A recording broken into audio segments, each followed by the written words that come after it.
Assalamualaikum warahmatullahi wabarakatuh, Bapak Ibu yang kami hormati. Pada kesempatan kali ini kita akan bahas soal UPPCK berbasis UTBK untuk PPG Prajabatan tahun 2024 ini, di mana di dalam soal UPPCK nanti Bapak Ibu banyak soal yang menggunakan studi kasus ataupun yang perlu kita baca lebih banyak ya, karena di dalam soal UPPCK nanti sangat panjang sekali soalnya. Ada 9, 8 baris soal yang harus Bapak Ibu baca. Namun, nanti ketika Bapak Ibu di dalam membaca soal tersebut ada tips dan triknya Bapak Ibu untuk menjawab soal-soal yang begitu panjang. Oke?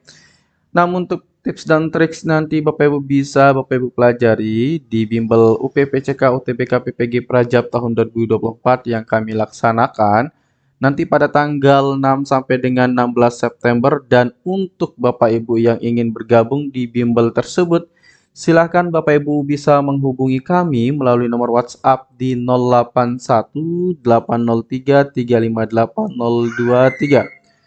Nah, biaya bimbelnya berapa Bapak Ibu? Nah, khusus untuk PPG Prajabatan Bapak Ibu kami berikan dengan harga Rp180.000.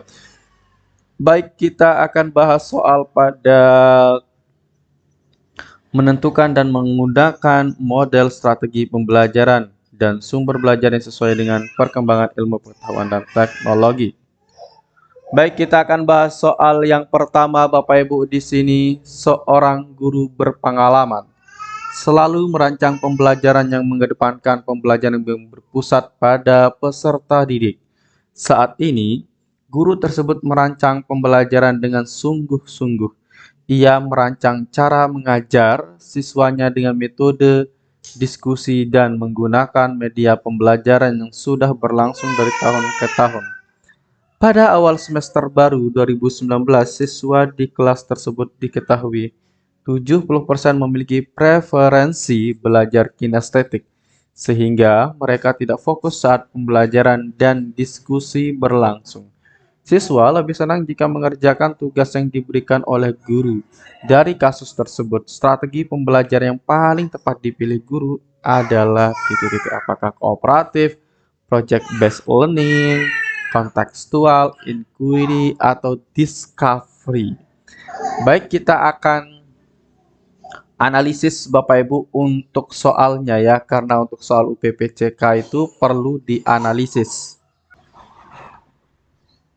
Nah, namun sebelum kita analisis Bapak Ibu perlu saya jelaskan ya satu persatu terkait dengan strategi pembelajaran yang di bawah ini atau model pembelajaran di bawah ini. Kita pelajari dulu yang dari kooperatif Bapak Ibu. Nah, apa sih itu artinya kooperatif? Nah, kooperatif ini Bapak Ibu itu merupakan model pembelajaran yang menekankan kerjasama antar siswa.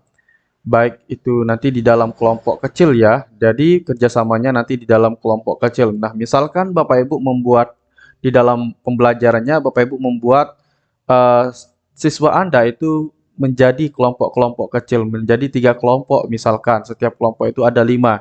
Nah, dari 5 orang tersebut dalam satu kelompok itu nanti yang dapat kita nilai itu adalah terkait dengan kemampuan di dalam bekerja samanya.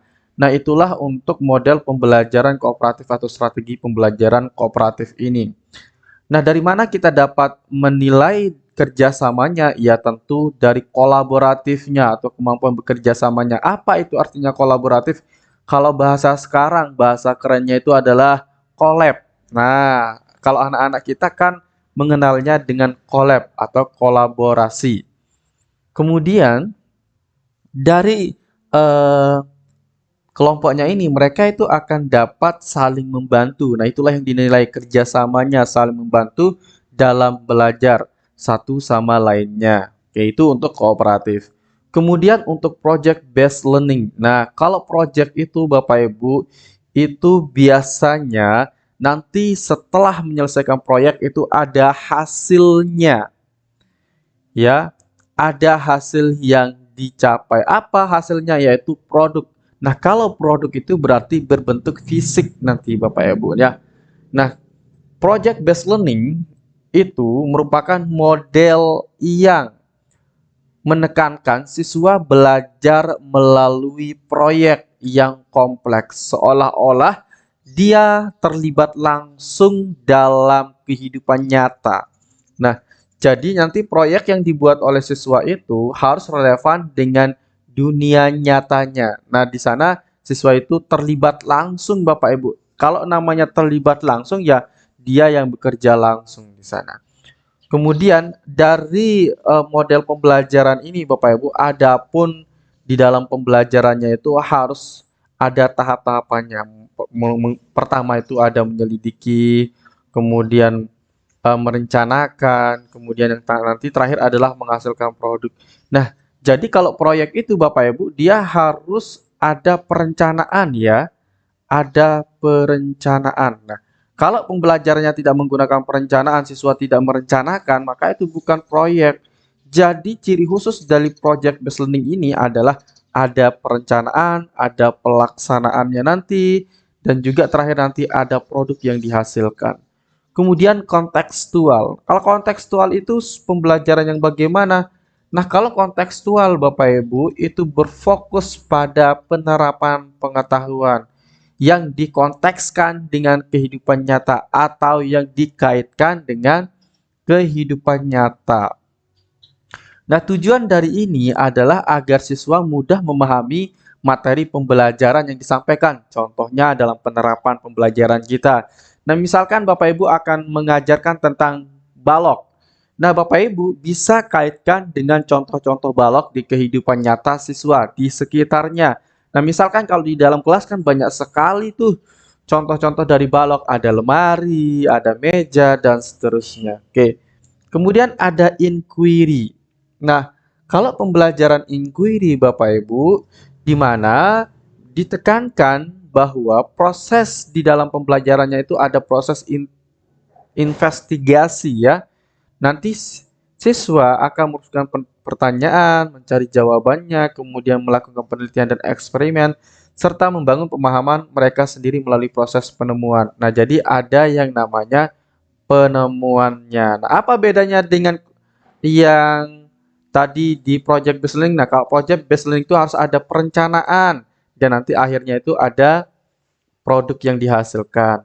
Kemudian discovery bagaimana? Nah, kalau discovery itu mengutamakan siswa itu mampu menemukan eh, pembelajaran atau materi melalui proses eksplorasi.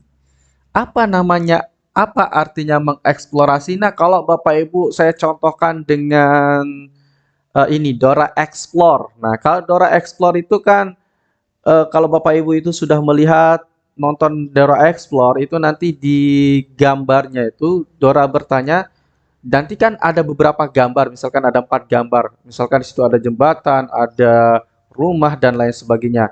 Nah, Dora Explore akan bertanya, tunjukkan saya rumah. Nah, dari beberapa gambar itu akan kita explore mana sih yang rumah? Oh, ini yang rumah. Nah, itu artinya explore. Nah, kalau discovery itu lebih ke mengeksplorasi lingkungannya untuk mendapatkan pengetahuan atau mendapatkan pemahaman dari hasil eksplorasinya. Nah, kalau dalam pembelajaran bagaimana terkait dengan discovery? Nah, misalkan Bapak Ibu nih di dalam pembelajaran perubahan bentuk benda, Bapak Ibu menyajikan beberapa gambar. Nah, nanti siswa diminta untuk menunjukkan mana yang merupakan dari perubahan wujud benda cair ke padat. Itu contohnya ya. Oke, baik. Sekarang kita akan analisis, sudah kita jelaskan satu persatu Bapak Ibu, semoga bisa dipahami ya terkait dengan model pembelajaran atau strateginya. Nah, di sini kalau kita lihat di dalam soal Bapak Ibu, pada awal semester baru 2019, siswa di kelas tersebut diketahui memiliki preferensi belajar kinestetik. Nah, siswa itu memiliki belajar kinestetik. Apa itu artinya kinestetik? Lebih cenderung untuk bergerak ya. Bergerak. Nah, jadi kalau siswa yang memiliki preferensi belajar kinestetik itu akan cepat bosan kalau dia belajar hanya berdiam diri saja, hanya mendengarkan ceramah dari guru, hanya kalau melihat mengamati isi video. Jadi dia lebih suka kalau dia berperan aktif di dalam pembelajarannya. Siswa lebih senang mengerjakan tugas yang diberikan oleh guru. Dari kasus tersebut, strategi pembelajaran yang paling tepat dipilih guru adalah titik-titik. Nah, jadi kalau dia kinestetik Bapak Ibu lebih bergerak, maka nanti kita merekomendasikan pembelajaran apa yang tepat bagi siswa yang memiliki preferensi belajar kinestetik. Nah, di sini kita kan tadi sudah pelajari Bapak Ibu. Jawaban yang paling tepat itu adalah jawaban yang B, di mana untuk project based learning itu nanti kan siswa akan terlibat langsung di dalam pembelajaran seolah-olah dia melaksanakan proyek, ya. Itu yang dimaksud dengan project based learning. Oleh sebab itu kinestetik sangat cocok dengan project based learning, akan mengaktifkan siswa nanti untuk terlibat langsung di dalam pembelajaran, untuk membuat produknya juga nanti Bapak Ibu ya. Maka jawaban yang paling tepat adalah jawaban yang B. Nah, Bapak Ibu jangan lupa untuk mengikuti bimbel yang kami laksanakan nanti pada bulan September ini. Dari tanggal 6 sampai dengan tanggal 16 September tahun 2024, Bapak Ibu bisa mengikuti dengan cara ketik daftar UK PPPG Prajabatan atau Prajab, kirim ke WA kami di 081803358023. Pembahasan soal nanti ada pembahasan soal berdasarkan 8 kompetensi lulusan PPG guru tertentu, guru PPG Prajabatan ya, atau calon guru. Di sini seharusnya, mohon maaf ini lupa saya edit tadi. Kemudian fasilitas nanti ada 8 pertemuan gratis e-modul, gratis tryout, dan juga gratis video rekaman bimbel. Untuk cek testimoni kami, silahkan Bapak Ibu hubungi, cek di https://s.2-s.id/bimbel PPG.